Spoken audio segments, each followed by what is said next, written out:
Hello દોસ્તો, welcome back to Gujarati cooking with Kavita. આજે આપણે બનાવવાના છીએ એકદમ ટેસ્ટી, સોફ્ટ અને ફ્લેવરફુલ ખીચું. દોસ્તો, ખીચું બનાવવા માટે આપણને જોઈશે 1 કપ ચોખાનો લોટ, સિંગ તેલ, અથાણાનો મસાલો, બેકિંગ સોડા, જીરું, અજમો અને લીલા મરચાં. દોસ્તો, ખીચું બનાવવા માટે વધારે સામગ્રીની જરૂર હોતી નથી. થોડા જ ઇન્ગ્રેડિયન્ટ્સમાં સરસ આપણું ખીચું તૈયાર થઈ જાય છે અને વાર પણ નથી લાગતી. અહીંયા આપણે 4 થી 5 લીલા મરચાંને ધોઈને એની પેસ્ટ બનાવી લઈશું. તો સૌથી પહેલાં આપણે એને કટ કરી લઈશું અને ખાંડી લઈશું. તમે તમારા સ્વાદ પ્રમાણે ઓછા કે વધારે મરચાં એડ કરી શકો છો. દોસ્તો, ખીચું ખાસ કરીને ચોખાના પાપડ બનાવતા હોઈએ એ પહેલાં જે લોટ તૈયાર થાય છે એનાથી બનતું હોય છે, એટલે આપણે એને પાપડનું ખીચું પણ કહીએ છીએ. દોસ્તો, આ એક એવો સ્ટ્રીટ ફૂડ છે જે ટેસ્ટી તો છે જ, પણ એમાં ગ્લુટન નથી, એટલે કે ગ્લુટન ફ્રી છે.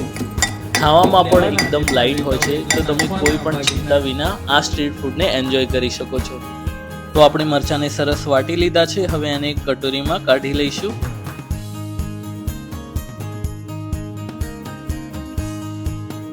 તો હવે આપણે જઈશું નેક્સ્ટ સ્ટેપ ઉપર.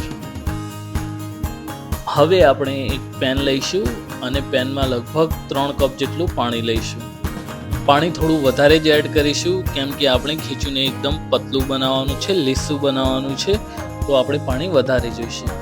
પાણી ગરમ થઈ જાય એટલે થોડો અજમો હથેળીમાં મસળીને આપણે એડ કરીશું. અજમો એડ કરી દીધા બાદ હવે આપણે ધાણા જીરું એડ કરીશું.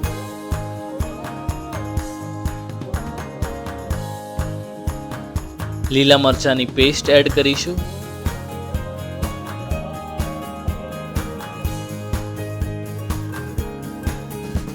સિંગ તેલ એડ કરી લઈશું. લગભગ 2 થી 3 ટીસ્પૂન જેટલું સિંગ તેલ લીધું છે આપણે. હવે સ્વાદ પ્રમાણે મીઠું એડ કરીને બધું મિક્સ કરી લઈશું. લગભગ 5 થી 7 મિનિટ સુધી આ મિશ્રણને આપણે પકવીશું, ઉકળવા દઈશું, જેથી જેટલા પણ આપણે સ્પાઇસીસ આમાં મિક્સ કર્યા છે, ધાણા જીરું, અજમો, લીલા મરચાં, આ બધાનો સ્વાદ પાણીમાં આવી જાય. ત્યારબાદ આપણે ચોખાનો લોટ એડ કરવાનો છે.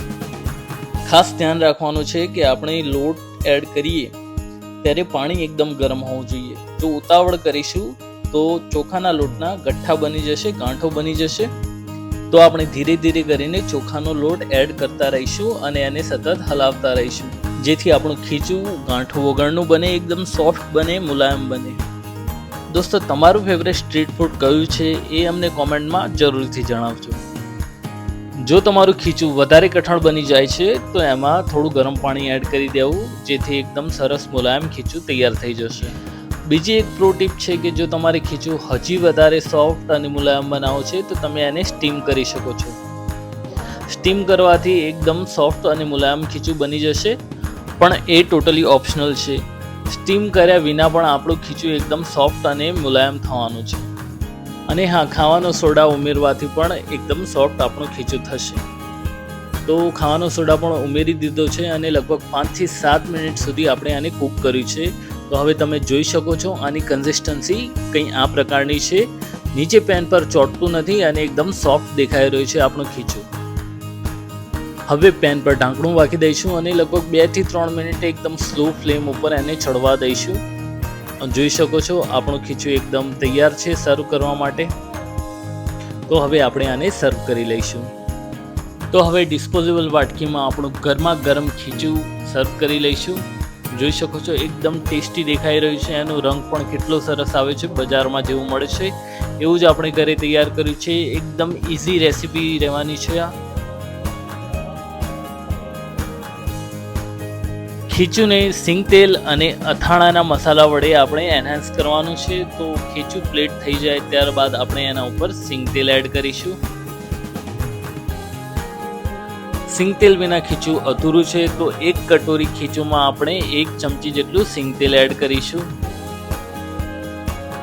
તમે ખીચુંની ઉપર લીંબુ રસ પણ એડ કરી શકો છો. ટોટલી ઓપ્શનલ છે. તમને ભાવતું હોય તો તમે લીંબુનો રસ પણ એડ કરી શકો છો.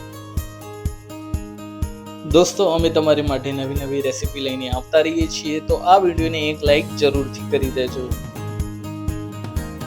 હવે આપણે એડ કરીશું આચાર મસાલો. જો તમારી પાસે આચાર મસાલો નથી તો તમે મરચાંનો પાવડર પણ એડ કરી શકો છો. સાથે આમચૂર પાવડર પણ એડ કરી શકો છો.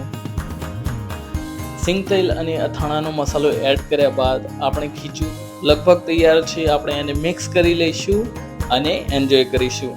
તો આજની રેસીપી કેવી લાગી અમને કોમેન્ટ્સમાં જણાવજો. આ વિડીયોને લાઇક અને શેર કરી દેજો.